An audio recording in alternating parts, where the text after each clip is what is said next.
నిమిషాలు ఇప్పటిదాకా చేసిన భక్తి అంతా పోతుంది. ఇందాకట్లో చెప్పినట్టుగా అధానంత ప్రవేశ్యామి సనోత్రమ మనరోత్తమ అస్తే సంగధ్వజో రాజా ప్రజానమృత. పూర్వకాలమనందు తుంగధ్వజుడు అనేటువంటి రాజు ఉండేవాడు. ఆ రాజుడు ఏం చేస్తాడయ్యా అంటే ప్రజలందరినీ కూడా కన్నబిడ్డల వలె చూసుకుంటూ ఉండేవాడు. అంతేకాకుండా ఆయనకి చక్కటి సంతానం కలిగింది, 9 సంతానం కలిగింది.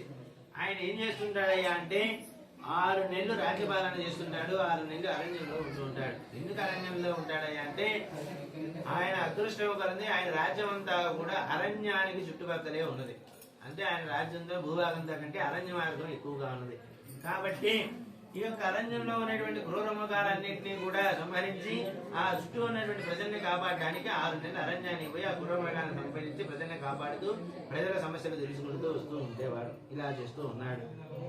అక్కడ ఏం జరుగుతున్నాయి అంటే ఒకానొక సమయంలో అక్కడ ఆ చుట్టుపక్కల ఉండేటువంటి ఊళ్ళల్లో ఒక ఊళ్ళో అటువంటి కొంతమంది గొల్ల పిల్లలు అంటే గొల్లు కాసుకునేటువంటి యాదవ పిల్లలందరూ కూడా ఆ గొల్లు తీసుకుని వచ్చి అడవిలో కాసుకుంటూ ప్రతి నిత్యము కూడా కాసుకొని సాయంత్రానికి ఇంటికి పోతూ ఉండేవాళ్ళు.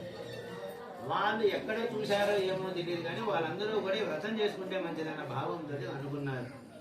ఎప్పుడైతే భావం అనుకున్నారో వాళ్ళు ఏం అనుకున్నారా అంటే వాళ్ళు అనుకున్నారే ఏం చేశారంటే మనము కానీ ఈ వ్రతం చేసుకుంటే ఎట్లా చేసుకోవాలి అనుకున్నారు. వాళ్ళు ఒకడు అన్నాడు, నేను ఈ కావాల్సిన వస్తువులందరూ కూడా అందరం ఒకరు భరించాలనే కష్టము కాబట్టి ఒక్కొక్క ఇంటి నుంచి ఒక్కొక్కటి తెచ్చుకొని వ్రతం చేసుకుందాం అనుకున్నారు. సరే ఎప్పుడు చేసుకుందాం అనుకున్నారు. శనివారం అన్నిటికీ విష్ణుమూర్తికి మంచి రోజు కాబట్టి శనివారం చేసుకుందాం అనుకున్నారు. అది వైశాఖ మాసంలో. సో ఏం జరిగింది అంటే వాళ్ళు అనగా అనుకున్నవారు రేపు శనివారం కాబట్టి అందరూ వ్రతం తీసుకుందాం అన్నారు. ఒక్కొక్క ఇంటి నుంచి ఒక్కొక్క సామాన్ తెచ్చుకున్నారు. గొల్లన్నింటినీ ఒక చోట పొందిలారు. వీళ్ళందరూ కూర్చున్నారు. వాళ్ళు తెలియగలవాడు ఒకడు ఈ యొక్క పూజ చేయడం మొదలు పెట్టారు. అదే సమయానికి ఆ యొక్క రాజుగారు వచ్చారు. రాజ్యానికి పోతూ అరణ్య మొత్తం కూడా ముగించుకొని ఆ రాజ్యానికి పోతూ వచ్చారు. వీళ్ళందరూ ఎక్కడ కూర్చున్నారంటే అరణ్యంలో ఒక పెద్ద మర్రి చెట్టు ఉంది. ఆ మర్రి చెట్టు కింద ఒక పెద్ద అరువు ఉంది. ఎట్లా ఉంటుందంటే ఎటు చూసినా కూడా ఒక 1/2 కిలోమీటర్ కూడా వెడల్పునేటువంటి దాని పక్కన ఒక దిగుడు బావి ఉంటుంది. ఆ మార్గంలో ఎవరైనా పోయే వాళ్ళు ఎవరైనా ఉంటే ఆ మార్గంలోకి రావడము, ఆ దిగుడు బావిలో దిగడము, కాళ్ళు మొహం కడుక్కొని మంచినీళ్ళు తాగడము, ఆ అరువు మీద కొంతసేపు సేద తీరడము, ఆ తర్వాత కొంచెం విశ్రాంతి తీసుకొని వెళ్తూ ఉండేవాళ్ళు. అట్లా జరుగుతూ ఉన్నది. అలా జరిగే క్రమంలో ఈ రాజుగారు కూడా మధ్యాహ్నం ఎండాకాలం అవ్వడం చేత ఆయనకి కూడా కొంచెం కష్టంగా అనిపించింది. అరుగు దగ్గర రాగానే ఈ చెప్పిన ఏదో బాగుంది, ఇక్కడ కూర్చుంటే బాగుంది అనిపించింది. దిగాడు. ఆయన కాళ్ళు మొహం కడుక్కున్నాడు. కొంచెం అలసటగా ఉండి ఆ పక్కన పడుకున్నాడు. వీళ్ళు మరొక పక్కన ఆ చెట్టు కింద వ్రతం చేసుకుంటూ ఉన్నారు. వీళ్ళందరూ వ్రతం చేసుకున్నారు, ఆడుకున్నారు, పాడుకున్నారు, అంతా చేసుకున్నారు. చివరిలో ప్రసాదం పంచే సమయంలో చూశారు. ఆ చూసేసరికి ఎందుకు దారి బడ్డులో అందరూ కనపడ్డారు. ఏందా అని చెప్పి చూసేసరికి రాజుగారు కనపడ్డాడు. అయ్యో రాజుగారు భూమీశ్వరుడు అంటే ఏంది? దేవుడు తర్వాత రాజుగారే దేవుడు, అంతే కదా. కాబట్టి మనం 5 భాగాల్లో ఒక భాగం మనం తినకుండా ఎంగిలి అంటారు కాబట్టి మన ఎంగిలి ఆయనకి పెట్టడం ఎందుకు అంటారు కాబట్టి ఒక భాగం ఆయనకి ఇస్తే సరిపోతుంది కదా అన్నారు. 5 మనం ఇప్పుడు 4 భాగాలు చేశాము. అట్లే ఒక భాగం ఇస్తుంది ఆయనకి. అక్కడ పెట్టి నిద్రపోతున్నా లేపితే ఏమంటాడో అనుకున్నా. రాజుగారు భయపడుతూ అక్కడ పెట్టేసి వీళ్ళందరూ తీసుకున్నారు. ఇంటికి పూజా స్థలానికి వచ్చారు. మొత్తం కూడా ప్రతీత ప్రసాదాలు తెచ్చిన అన్నం అంతా తిని ఆడుకుంటూ పాడుకుంటూ ఉన్నారు. రాజుగారి కొంతసేపు తర్వాత మెలుగు వచ్చింది. వెంటనే చూశాడు. ఏందని అడిగాడు ఆ పక్కన వాళ్ళని. వాళ్ళు చెప్పారు, స్వామి అక్కడ గొల్ల పిల్లకాయలు వ్రతం చేసుకున్నారు, ఆ ప్రసాదం మీకు తెచ్చిచ్చారు, ఇది ప్రసాదం అని చెప్పారు. ఆయన అనుకున్నాడు, నేను కానీ ప్రసాదం తీసుకున్నట్లయితే గొల్లల ప్రసాదం రాజుగారు తిన్నాడని చెప్పి నా రాజ్యం అంతా కూడా చేస్తారు. ఆ తర్వాత ఈరోజు ప్రసాదం అంటారు, రేపు ఇంకోటి అంటారు, మొత్తము జరిగిపోతుంది. కాబట్టి నేను ఈ ప్రసాదం తీసుకుంటే నా యొక్క ఉన్నటువంటి వాల్యూ అంతా కూడా తగ్గిపోతుంది. కాబట్టి నేను ప్రసాదం తీసుకోకపోతేనే బాగుంది అనుకున్నాడు. అట్లని వద్దనుకోకుండా ఎందుకులే అనుకున్నట్టుగా ఆయన ఏం చేశాడంటే ప్రసాదాన్ని పక్కకి నెట్టేశాడు.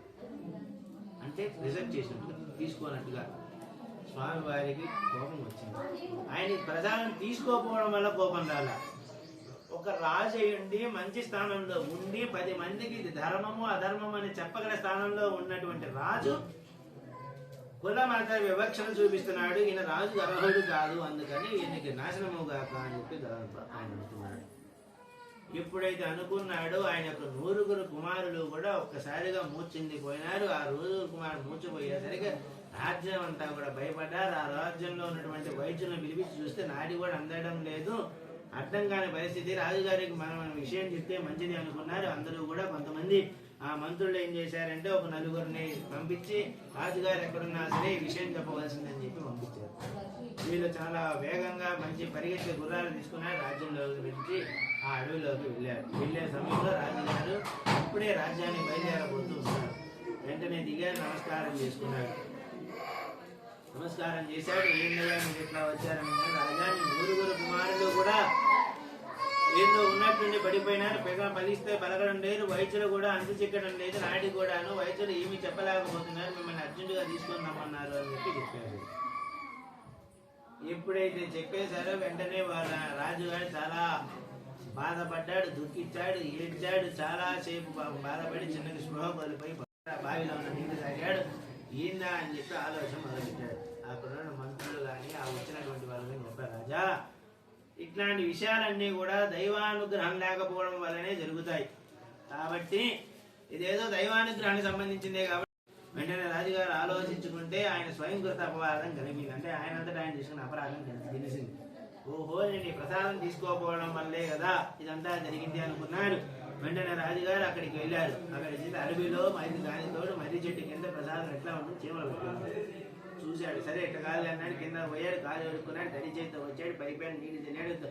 ఆ చీమలన్నీ కూడా పక్కకు జరిగి పైపైన ప్రసాదం అన్న పక్కకు జరిపి కింద ఉన్న ప్రసాదం కళ్ళెత్తుకొని తీసి, ఓ స్వామి నా యొక్క కుటుంబము రాజ్యము నా యొక్క సంతానం అంతా కూడా నువ్వే చూసుకోవాలి, నువ్వే కాపాడాలనుకున్నాడు. కళ్ళెత్తుకున్నాడు, ప్రసాదం నోట్లో వేసుకున్నాడు. ఎప్పుడైతే ప్రసాదం నోట్లో వేసుకున్నాడో స్వామి వారికి ఈయన ఒక తప్పు తెలుసుకున్నాడు కాబట్టి స్వామివారి శాంతించారు. వెంటనే మనసులో కూడా సంతోషించిన వాడే 9 కుమారుని తట్టి లేపినట్టుగా నిద్రలేపారు. ఏందయ్యా అంటే వెంటనే ఆయన అడిగారు, ఏంటి అంటే ఇప్పుడే కదా నిద్రలేస్తున్నాం అన్నారు. వాళ్ళకి అసలు అంతా కూడా తెలియదు. వెంటనే అందరూ కూడా ఆశ్చర్యపోయినారు. ఇదేదో దైవలీల అనుకున్నారు. ఆశ్చర్యంగా చూశారు. వెంటనే అక్కడ భటులను పిలిచి రాజుగారికి ఈ విషయం కూడా చెప్పిరామని చెప్పి మరి కొంతమందిని పంపించారు. వాళ్ళు కూడా వేగంగా పోయి రాజుగారికి ఎదురుగా కనబడ్డారు. ఏంది మళ్ళీ మీరు వచ్చారంటే మళ్ళీ ఏమైందని అడిగారు రాజుగారు. స్వామి ఏమి లేదు, మీ 9 కుమారులు కూడా ఇప్పుడే నిద్ర లేచారు, బాగానే ఉన్నారు, మీరేం ఆలోచించే అవసరం లేదు కాబట్టి మీరేం భయపడవాకండి అని చెప్పి చెప్పారు. రాజుగారు సంతోషించారు. మనసులో సంతోషించి ప్రార్థన చేసుకున్నాడు. వెంటనే కూడా బయలుదేరి మళ్ళీ రాజ్యానికి వచ్చారు. వ్రతాలు చేసి చివరికి మోక్షాన్ని పొందారు. కాబట్టి ఈ యొక్క వ్రతం చేసేటప్పుడు తారతమ్యాలన్నీ కూడా పక్కన పెట్టి మనం పెద్ద, మనం గొప్ప, మన అధికారం, మనకి ఇంత డబ్బు ఉంది, అన్నీ కూడా దైవం ముందు అందరూ సమానమైన భావంతో ఈ వ్రతాన్ని ఎవరైతే భక్తి శ్రద్ధలు చేసుకుంటారో వాళ్ళందరూ కోరికలు నెరవేరుతాయో నారదా. ఈ యొక్క సత్యనారాయణ స్వామి ఎవరని నీ మనసులో చాలా కుతూహలంగా ఉంది కాబట్టి నేను చెప్తా విను. సత్యనారాయణ స్వామి ఎవరో కాదు, నేనే ఈ యొక్క కలియుగంలో మానవుని యొక్క కోరికలు తీర్చడానికి సత్యనారాయణ స్వామి గారి యొక్క అవతారం ఎత్తాను కాబట్టి నేనే ఆ సత్యనారాయణ స్వామి అని చెప్పి చెప్తాడు. వెంటనే విష్ణుమూర్తి నారాయణుడు చాలా ఆనందించాడు. విష్ణుమూర్తి మళ్ళీ భూమి మీద తిరుగుతున్నాడు అని చెప్పి ఆనందించాడు.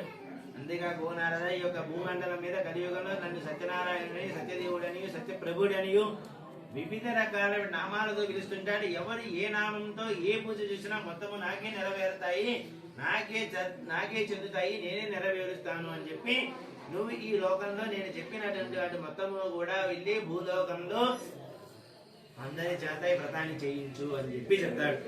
సరే స్వామి అని చెప్తాడు. చివరికి నారద మహామునికి శ్రీ మహావిష్ణువు చెబుతాడు. సరే అని చెప్పి సూత మహాముని, సౌనకాది మహర్షులందరికీ కూడా చెప్తారు.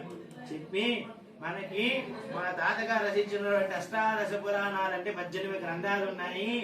ఆ 18 గ్రంథాలలో స్కాంద పురాణం, స్కందోత్పత్తి గురించి చెప్పేటువంటి స్కాంద పురాణంలో రైవాసర్గ అనేటువంటి సర్గలు ఈ యొక్క సత్యనారాయణ స్వామి వ్రతాన్నంతా కూడా చెప్పారు. ఇదే మనకు ప్రమాణము, ఎవరైనా అడిగితే చూపించండి అని చెప్పేసి ఓ సుతమా, ఓ మున్నేశ్వరారా, మీరు కూడా ఈ కలియుగంలో మానవులకి, మీ దగ్గరకు వచ్చినటువంటి మానవులకి ఏదైనా కష్టాలు ఉంటే వ్రతాన్ని చేసుకోమని చెప్పి చెప్పవలసింది అని చెప్పి చెప్తారనమాట.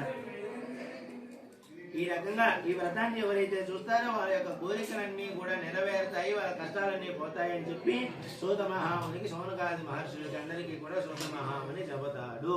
आदमन्तमोऽध्याय समाप्तः केशवाय नमः नारायणाय नमः माधवाय नमः गोविन्दाय नमः विष्णवे नमः मधुसूदनाय नमः त्रिविक्रमाय नमः वामनाय नमः श्रीधराय नमः ऋषिकेशाय नमः पद्मनाभाय नमः दामोदराय नमः शङ्करनाथदेव अर्जुनवृद्ध पुरुषोत्तमदोक्षुकरयिकुम अदोक्षुकर्तवम्म वटकरव अदोक्षेनारसिंह अच्युताय जनार्दनोमेन्द्रदेः श्रीकृष्णाय नमः नानाविधपरिमलभद्र पुष्पाक्षतां समर्पयामि धूमाग्रामयामि दोपन्दरदे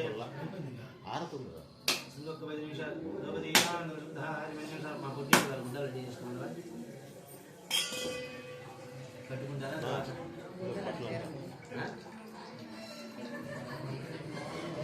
తర్వాత నేనా మా పుట్టి గారు ముందర రెడీ చేసుకున్నారా చేయాలి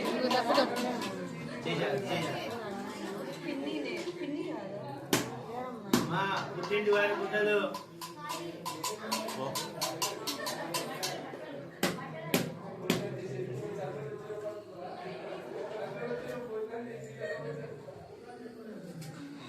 ఆడపిల్ల పొంగలిని దేవాలి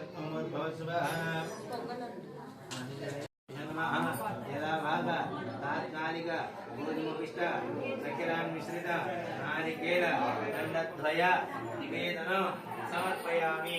ఓం ప్రాణాయ స్వాహ ప్రాణాయ స్వాహ వ్యానాయ స్వాహ ప్రధానాయ స్వాహ సమానాయ స్వాహ బ్రహ్మణే నమః. మధ్యే మధ్యే పాని ఐసార్జీ విచ్చేయండి. మధ్యే మధ్యే ఐసార్జీ విచ్చేయండి. ఉత్తరాభక్తోపేస్తోచ్చారయం పదోచ్చారయం మధ్యాధికారాన్ని సమర్పయామి.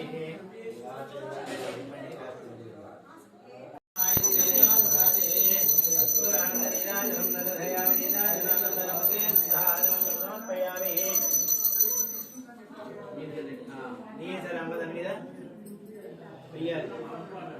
నెయ్యి వెయ్యాలి. నెయ్యి